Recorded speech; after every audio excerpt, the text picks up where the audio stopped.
Interruption, but I'm Mike Wilbon. It's National Dance the Waltz Day, Tony.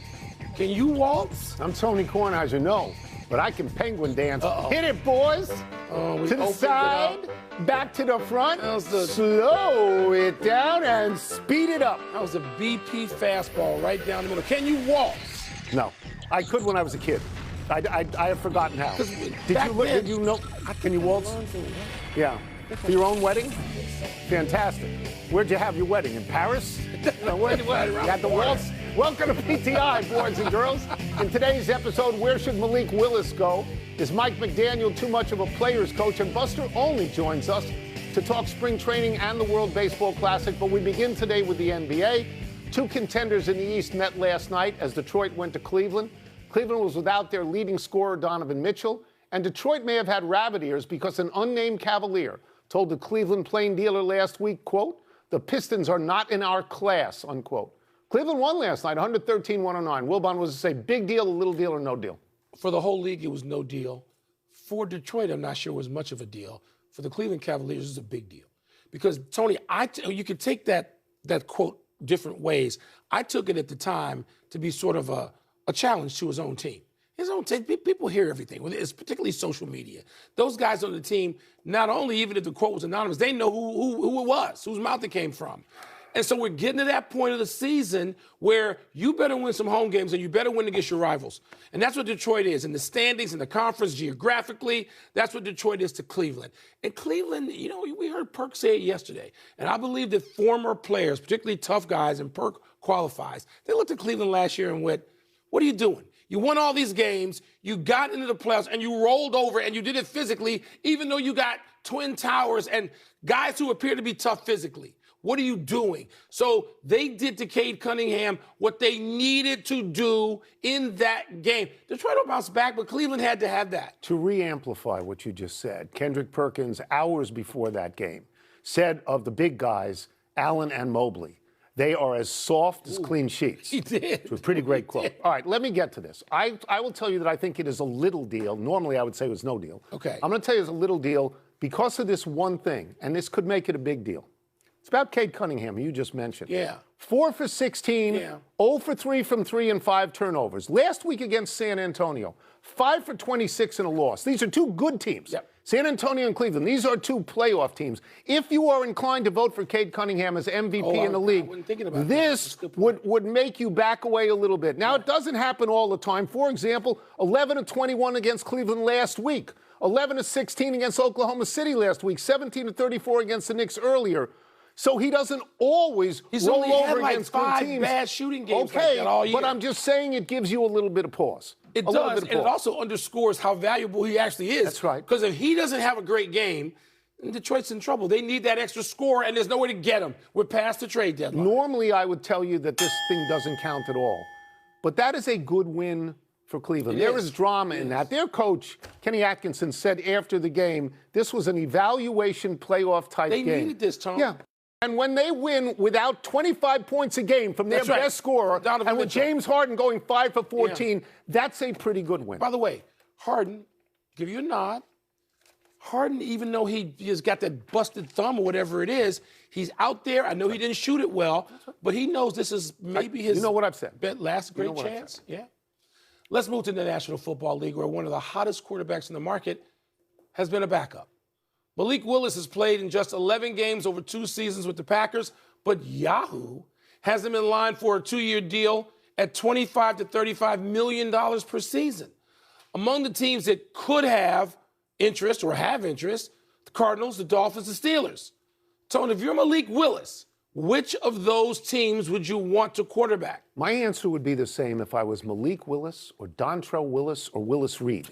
Anybody but the Jets. Yeah. I don't want anything to do with the Jets. And then I'm now going to ask the unspoken question here. Why is Malik Willis such a big deal after 3 games last year with Green Bay? Now, let's go to the numbers. Okay. He had a 2-1 record. Yeah. He had 6 touchdown passes and no interceptions. He completed 78.7% of his passes, which is great, but it's 3 games. It's not 17, it's 3. Who are those 3 against? Does it suddenly vault him over Kyler Murray? Does it vault him over Kirk Cousins or Aaron Rodgers or Geno Smith? Look, here's what I think. Arizona makes the most sense because he played for Matt LaFleur in Green Bay, and Matt LaFleur's brother is now the coach at Arizona. And the GM is the guy who's involved in his draft, the current GM in Arizona. Cleveland always needs a quarterback. Maybe Pittsburgh needs a quarterback, Minnesota, somebody else. I'm just saying to you that in my mind right now, he is a promise, nothing more than a promise. That's all I'm saying. Essentially, look, Tony, you're right. The sample size is small. I happen to be sitting in the stadium watching the sample size live. He played the Bears. He comes in against the Bears when his boy gets knocked out, Jordan Love. Yeah. And he goes 9 for 11. He was fabulous. He ran it. I understand. They called safer plays. They called screens. They called rollouts, which were favorable to him. Then, damn it, find an offensive coordinator who can do that with Arizona. Because in that young Ohio State receiver, you have a stud in the making who's going into his second season. Yeah, got hurt last year. Got hurt last year a little bit. You got Trey McBride playing tight end, and they may draft the running back out of Notre Dame. He's very good, low. He's very, and if they do that, Tony, they're going to be lined up at the offensive position. Jeremiah Love. They're going to be lined up. So why wouldn't you go there? And by the way, the pressure is less there than it is in Pittsburgh and other places. There's no pressure because nobody cares. No. Do you know they are projecting numbers? 17-game season numbers for Malik Willis. Here are the projections over 17 games. 3,473 passing yards, 986 rushing yards, and 34 total touchdowns. If he's that good, Kansas City ought to go get him. Okay? Do they ever project how many times you get hit in the mouth and you can't actually do this? Tony, this kid's good. Okay, we'll see. I think we'll see. Let's stay with the NFL. And a bunch of comments by free agent running back Raheem Mostert about Mike McDaniel, who he played for 8 seasons in San Francisco and Miami. McDaniel was fired after this past season in Miami, and Mostert said McDaniel is too much of a player's coach. Mostert told Colin Cowherd, quote, "As a player, I need somebody tough who's going to lay the hammer down when it needs to be down and tell other players to get in line. When you don't have that, that impact can definitely be detrimental," unquote. That's a great quote. Wilbon, are you surprised players might want more of a tough guy coach? No. In a lot of years of covering sports, Tony, players, real players, and players who are not afraid of that challenge, they know that more often than not, overwhelmingly, the tough guy coaches who are not players coaches win in any sport. And we could be talking about Pat Riley and Phil Jackson in basketball. We could be talking about Parcells and Belichick and Shula and Hallis and Lambeau. With Lombardi. It starts with Lombardi. Starts with him. We could be talking about him. We could be talking about Scotty Bowman. It doesn't matter the sport. Bob Knight. You're talking about guys who may be too tough at times, but the player's coach is rare that wins at that level. Would you call Jimmy Johnson a player's coach? I might. He certainly had elements of that. Mm-hmm. Maybe Andy Reid and Mike Ditka had elements of both. I might call Bill Walsh. You might call Bill Walsh. You knew I'm Bill not Walsh. Sure. I'm not sure. But mostly, yes. When you line them up, Joe Gibbs might have had elements of both. No, he was but tough guy. Authoritarian. Tough guy. Right? Tough so guy. No, players know who wins. So I want to make one point here early on. This doesn't mean that we think that all tough guys are great coaches, because there are some terrible tough guys as coaches, and they get out of the business early because they stink. What does not surprise me at all about this is it comes from a football player. Of all the sports that we have, football players accept coaching, they like coaching, and they believe, looking at the history of the NFL, that tough guys win. That not all the time. I mean, we're talking about the difference. Tough guy coaches in a lot of sports have fallen out of favor, and deservedly so. They have been abusive to their players, and everybody knows this to be true. But again, football is different. Football has the most players on the field. They got 11 out there. They need the most discipline of any sport. They need that. So football players, it's a business. If there's a player's coach who helps them in the business, they'll take him. If there's a tough guy who helps them in the business, they'll take him. But what we may be seeing is that Mike McDaniel doesn't have that gear, that he may be suited better to being a coordinator than a head coach, like our friend Norv Turner. I was going to mention Norv Turner, nicest guy, brilliant offensive mind who was not the guy who was going to lay the hammer down. So, he wasn't going to do it. But I'm not. Football players saying this does not surprise me. Are they extinct now in baseball? There's no Billy Martins out there anymore, are there? I think there are. Dick Williams? Oh, I know. Are there in baseball still? I think there are. Sure. Okay. I think there are. And Not all of them win, but I think that they're out there. Let's take a break. Coming up, the World Baseball Classic starts tonight. We're going to ask Buster Olney who he favors. We'll also ask him which team he believes has the best shot of keeping the Dodgers from a three-peat. Andy Reid, tough guy. But with Donovan McNabb and with the World Baseball Classic begins tonight in Japan with the United States opening play on Friday. We have some questions about that and about spring training for our great friend ESPN senior writer Buster Olney. We'll start with this. The United States team is stacked. It has more pitching this time around, obviously, with guys like Skubal and Scanes. But when analyzing all the teams, who is your pick to win this thing? So I'm going to go back to what happened the last time we had a WBC, guys. I'm going to say that Japan's going to win it again. Look, you're always looking for the team that's most invested. And since the WBC began, Japan's players have always shown up. The other day, Shohei Ohtani, he's introduced and he's weeping. Like, those guys love to play together. I've got them beating the USA team, which I think is better than it's been in the past. But as you know, Tarik Skubal is going to pitch once. Paul Skeens is going to pitch a couple of times. I don't think they're going to have enough pitching to get through. My colleague Eduardo Perez says, watch out for the Dominican Republic. He doesn't think they're going to lose a game in this tournament. Wow.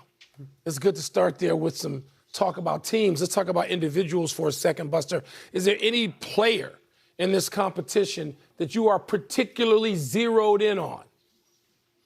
That would be Roman Anthony of the Boston Red Sox, who this year is going to emerge for casual baseball fans into a superstar. Look, he's only got 71 games in the big leagues and 303 plate appearances. He's just 21 years old, and yet when you talk to people around baseball about him, they think he's a star right now, and he's going to become something great. And J.P. Ricciardi, the former general manager of the Blue Jays, told me, look, if he stays healthy, he's going to go down in history as one of the all-time great Red Sox players. And I don't know if you guys got a chance to see him in that USA lineup in the game on Tuesday, but blasts a home run. And I think we're going to see a whole lot of that. Aaron Boone says he's going to be a problem.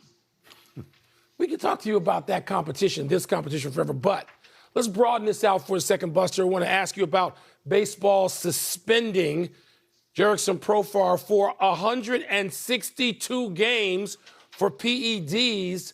Where does this leave the Braves?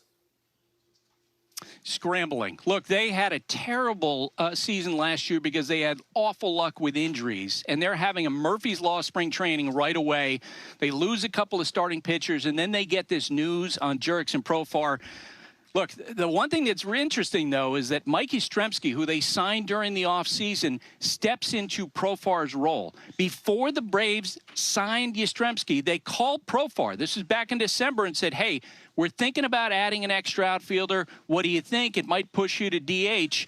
And Profar said to them, go get him. He's a great player. So now Mike Yastrzemski is stepping into a role that was partly created by the guy who got suspended for the year. Let's talk about young players for a second. Who in spring training, Buster, has impressed you so far that you know he's going to have your eye going into April? Kevin McGonigal, infielder for the Detroit Tigers. Mike, I mean, he just looks amazing. You know, I asked some evaluators for comps because he's about 5. He's listed at 5'10", but he's got more of the body of a sports writer at 5'8". And I asked some evaluators for comps, and one of them said to me, he is Dustin Pedroia in terms of his energy and the way that he plays and the way that it feels like he rubs off on other players. Tarik Skubal told me the other day he is a grinder.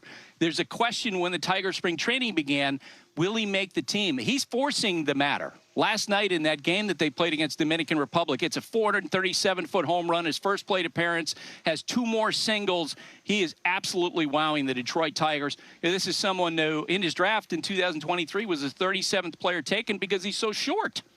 This would be thrilling if a guy with a body like a sports writer became a great player. That would be great.